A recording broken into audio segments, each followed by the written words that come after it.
It's time to think differently about healthcare, but how do we keep up? The days of yesterday's medicine are long gone, and we're left trying to figure out where to go from here. With all the talk about politics and technology, it can be easy to forget that healthcare is still all about humans. And many of those humans have unbelievable stories to tell. Here, we leave the policy debates to the other guys and focus instead on the people and ideas that are changing the way we address our health. It's time to navigate the new landscape of healthcare together and hear some amazing stories along the way. Ready for a breath of fresh air? It's time for your paradigm shift. Welcome to the Paradigm Shift of Healthcare, and thank you for listening. I'm Michael Roberts, here today with co-hosts Jared Johnson and Scott Zeitzer. On today's episode, we're talking to Bonnie Sheeren, an independent patient advocate in Houston, Texas, about her work and how patients need help navigating today's healthcare system. Hi, Bonnie, and thank you so much for coming on the show. Oh, pleased to be here. So we are now up to episode 10, on 10 episodes through this first season. And we've had some really fascinating conversations with people that are just in all various spots of sort of the healthcare continuum. And we've had a chance to talk to doctors, to practice administrators. And in our last episode, we talked to somebody from an accountable care organization, and she was telling us about just how the entire system was designed to help patients not get lost in the middle of everything, you know. And as exciting as that is to hear that there are systems that are really designed towards that and are helping alleviate some of those problems, even in the episode, we talked about how few organizations are really set up to do that. And so I'm very excited to get to talk to you today, Bonnie, about your role as an independent advocate. And I'd love to just start off with, you know, how did you get into patient advocacy as a career? Okay. Well, I basically was doing patient education, medical video over at MD Anderson Cancer Center. And I was very comfortable in the world of oncology. You know, we went everywhere with our cameras. We interviewed patients. I did doctor videos for conferences so I could talk doctor talk. You know, it was all good. Then they merged our department. We're part of the UT, University of Texas system, with a doctor, a famous ER doctor here in Houston, who would do syndicated TV shows. And they switched me over to working there. And I went from everybody sitting around comfortably talking about meetings and talking about oncology to everybody running around with their hair on fire.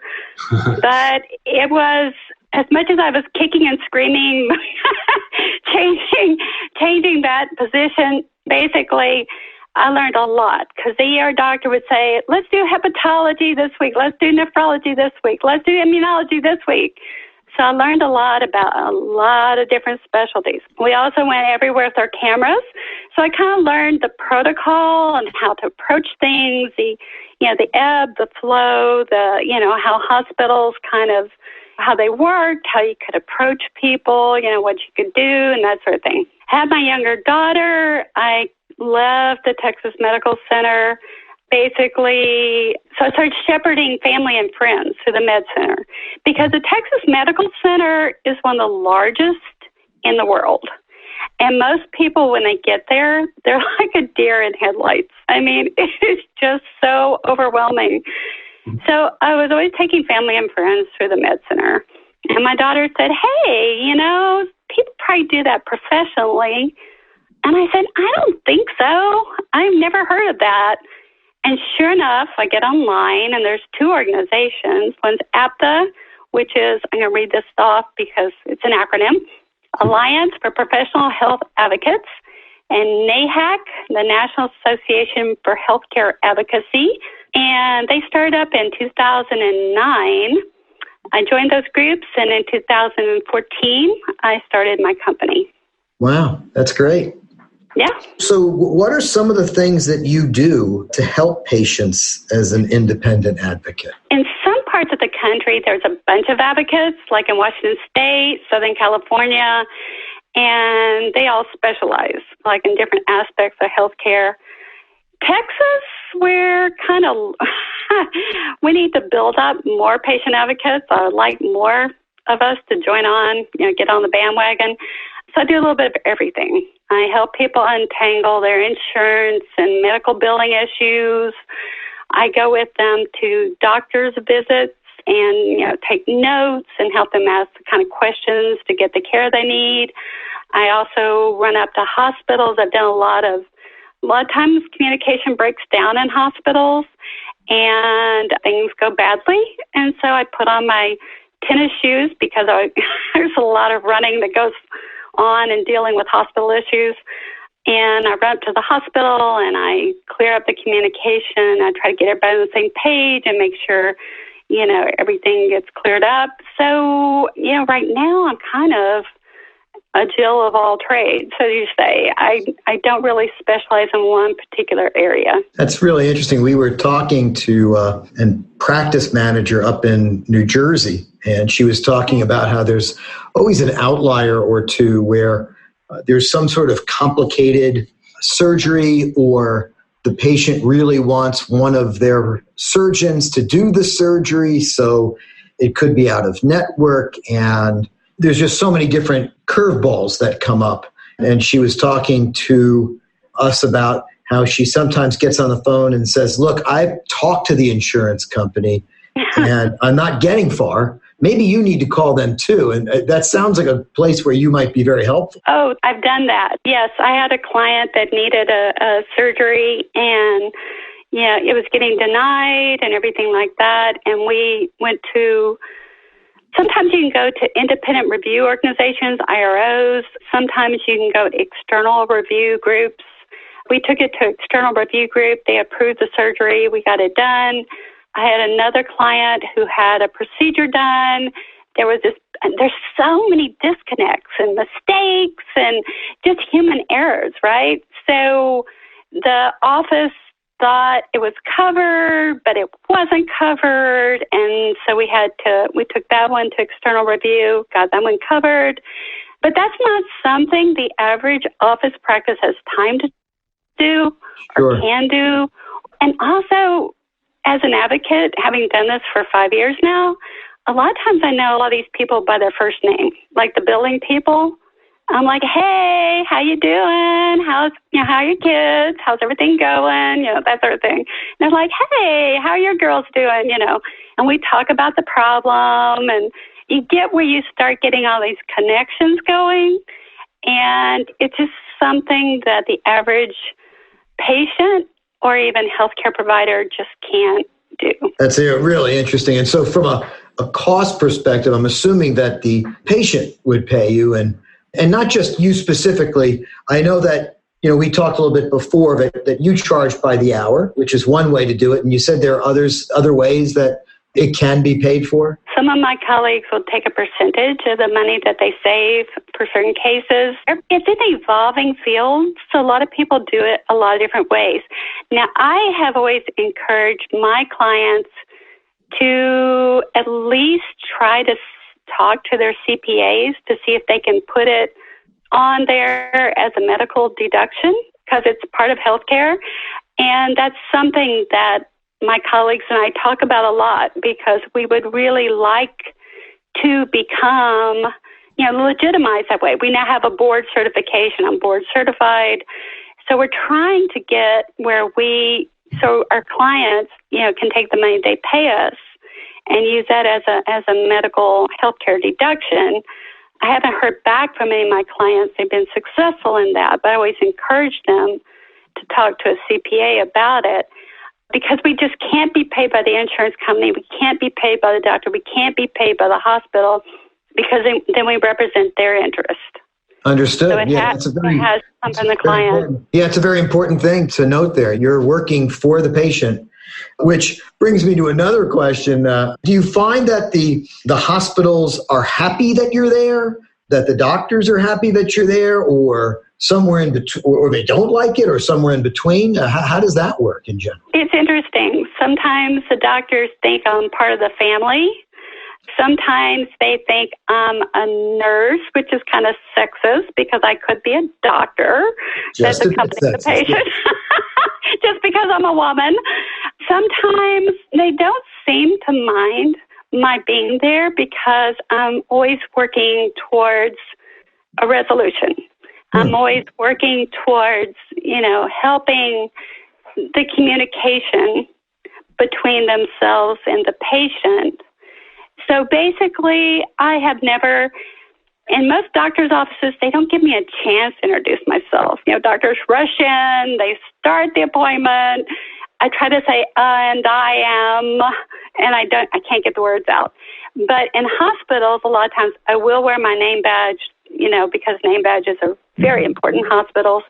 And they do know who I am, and they do know what I'm doing there. And it's never a contentious thing. It's always me just, I'm going to be here until we resolve this.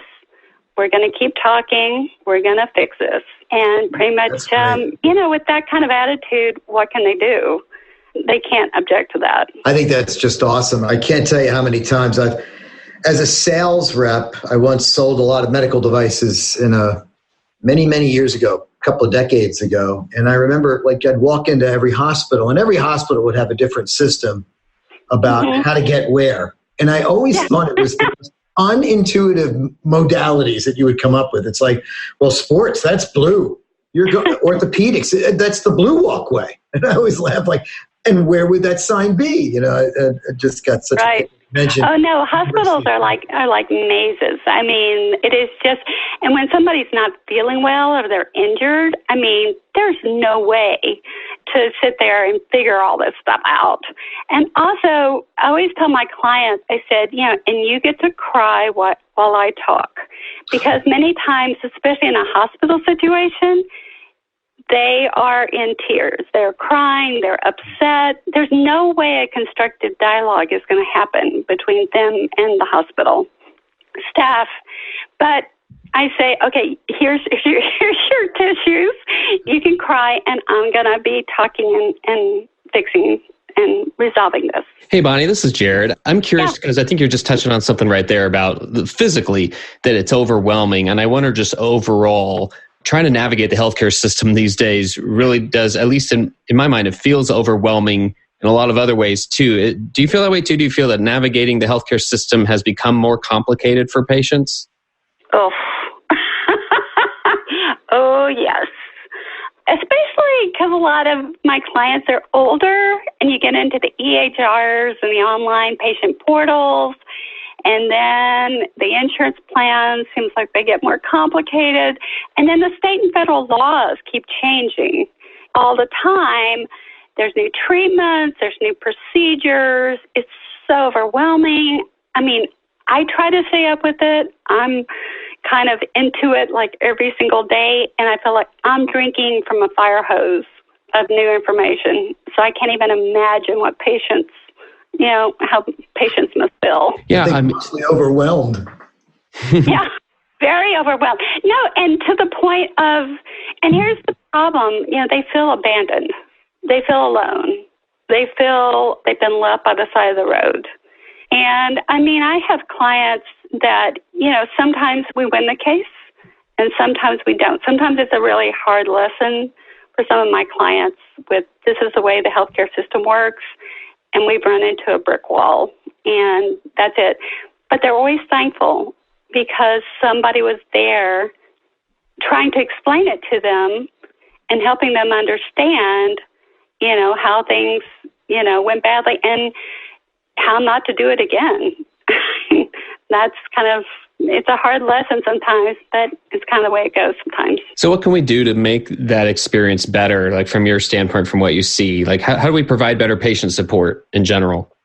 Ooh, in my perfect world, we would have, I love wraparound clinics.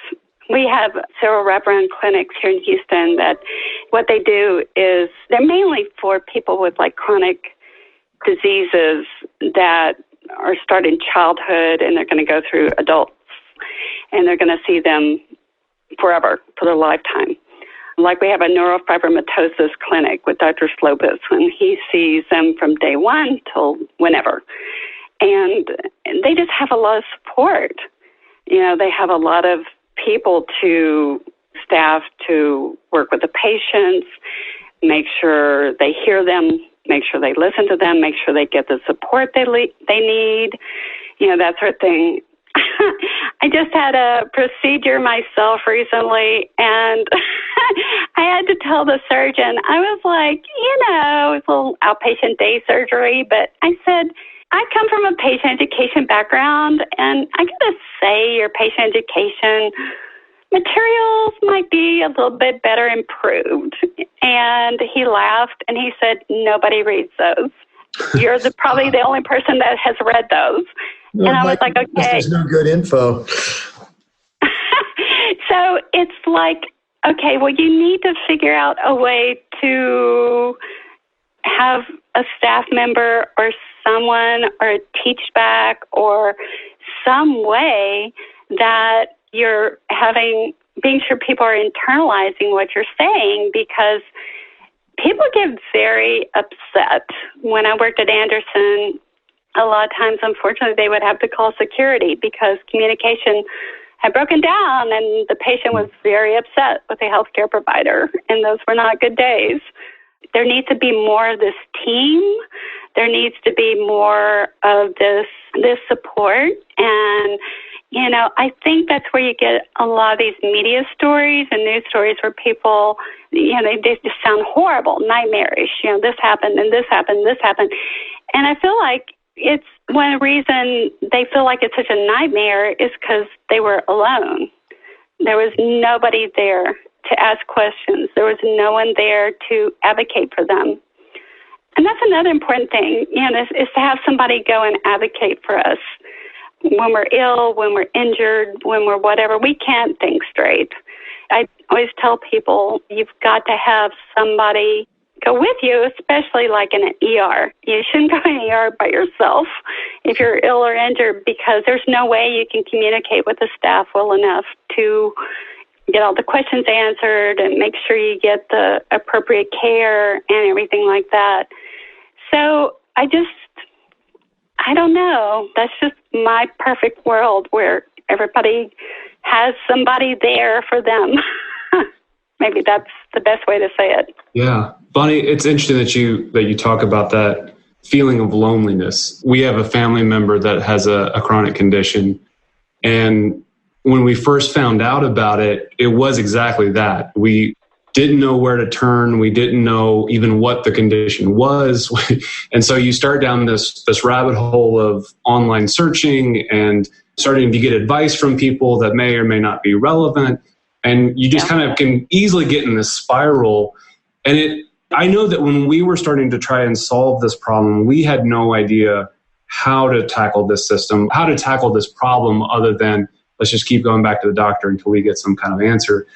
How do people get to you and to other patient advocates as somebody that can help them through that gap, through that feeling of loneliness between I just found out and I don't know what to do to now I have somebody on my side and we can do this? There's a couple of directories. There's actually another group called Greater National Advocates that just started. And you can find a lot of us online in those directories. And I always recommend that people, when they call me, I always tell them this is going to be a partnership. I have heard through third-party sources or whatever that there's some advocates that are like, okay, well, I'm going to take over and I'm going to do everything and, you just sit back, and I don't do that. I'm like, this is a partnership. We're going to be working together, mainly because I get very fond of my clients. That's another problem. I want to make sure that we can work together. And just always say, check me out online. Look up everything possible about me on LinkedIn, on Twitter, on Facebook, or whatever. Make sure you're comfortable with me being there for you, because this is really important. This is either your physical health or financial health, one of the two. So you need to really, really, feel like we can work together. And I've had to tell a few people that I don't think we're a good fit. I don't think, they'll be like really angry, like we're going to, or when they bring up malpractice, that's never a good fit. That's always a no-go. They go, well, I'm thinking about malpractice. I'm like, okay, well, good luck. Right. I'm sure there's plenty of attorneys that will talk to you. I was thinking about this while you were talking. I've got an in-law who's remote, who's getting older. I've got my own parents who are getting older, and the thought of one of them getting sick, and all three of them are intelligent, but they answer questions like, yeah, they're having me take this red pill. And I'm always like, what are we, in the Matrix? Like, what are you taking? And then I've got to, get permission to call the doctor and say that I'm the son and may I ask some questions? And usually it's always a polite answer of, oh yeah, here you go, here's the info. But is that something you get too? Like, just remote younger people saying, please help me and the family? Yes, I have been quite a few often. I have a lot of clients, adult children, who live outside of Houston, who basically, they will call their elderly parents and say, how'd the doctor's visit go? And they'll go, fine. And the adult children are like, no, not fine. It's not fine. So I go with them, if the older parents are okay with me, to the doctor's appointments. And if it's okay with those older parents, I get the adult children signed up to their patient portal, because the patient portal is going to keep you from having to make tons of phone calls. You know how you leave a call for the nurse calls back, then you go back and forth. Also, you can see, usually some patient portals are better than others. A lot of times you can see the medical records. You can see kind of what medications have been prescribed. You can see all those kind of things. So, yes, I have gone quite often with elderly parents to doctor's appointments and that sort of thing, and ask certain questions. And also, the important thing is, a lot of times when doctors will come in, and this will happen to almost any patients, the doctor will start talking about what they want to talk about. So I had one older couple, and they were getting ready to move to where their adult children were. They were moving out away from Houston. And the doctor was talking about this long-range treatment plan. And, of course, they wanted to go along with the doctor. They were like, okay, well, yeah, the doctor said. And I kept saying, no, doctor, you have to understand they are moving in 3 months. Let's go back to this point. We need to reconfigure and make this treatment plan work with that timeline, rather than just have them just sit there and agree to what the doctor said. I also, I have clients, a lot of times they don't really know how to talk to doctors. So a lot of times they'll tell me what's most important to them. I have a client right now that has a big family event coming up next year. That's like number one for that client, that big family event. And so if the doctor starts talking about this, and this, and it doesn't, it's not going to cause that client to reach that goal, I'm going to just mention it to the doctor and say, by the way, this is a goal we're going for, and this is, we need your help reaching that goal. So otherwise, the doctor can't read the patient's mind. I mean, they're not going to go, oh, I wonder if this person has a big family event coming up. Absolutely. Bonnie, it's interesting. One of the different solutions I've seen out there for this kind of situation is that there are more apps that are out there, more scenarios where patients can record their appointment with the doctor for these kinds of reasons, so that adult children can listen back to the appointment. But there's a lot of concern and even legality, depending on which state you're in and all of that fun stuff, about making sure that everybody's aware that you're recording, all that kind of stuff. But it's very interesting the way that we're talking through this, and you're able to not only relay back to the adult children, but also bring concerns in. It's a two-way path instead of just grabbing information and dumping it out somewhere else. Right. And I have recorded, I don't have a rule against recording any psychiatric visits that I accompany clients with. I just feel like that's crossing a line. And the psychiatrists always say no. And within reason, that's very understandable. But I've asked many other doctors if I could record, and they say yes, and that is fantastic. I put it into a Dropbox. All the adult children have access to that Dropbox password. They all listen to it. They can hear the doctor's voice. So they not only hear that the doctor's saying, we need to do this, and this treatment, but they hear the tone of the doctor's voice. And they'll say, oh, that doctor's really kind to my parents. I'm like, yes, that doctor's very kind. So it's not just my opinion or my take on it. It's they get to participate. That is so awesome. Bonnie, is the best way for somebody to get in touch with you if they wanted to work with you, is that just through your website, HoustonHealthAdvocacy.com? Yes. And I'm trying to, this week I'm working on I'm going to try to launch workshops because I want to make people more proactive. And one of my colleagues has a saying, people always call us. People should call us when they smell smoke, but instead they call us when there's flames shooting out of their house. Sure. So I'm hoping to start some educational type workshops. I'm still developing those, but I just see this great need for everybody to start understanding the healthcare system better so they don't get so lost. I think that's a great idea. It really is. Thank you again, Bonnie. The Paradigm Shift of Healthcare is brought to you by P3 Inbound. You can find our full archive of episodes and interview transcripts at paradigmshift.health and recommend a guest or topic on Twitter at P3 Inbound.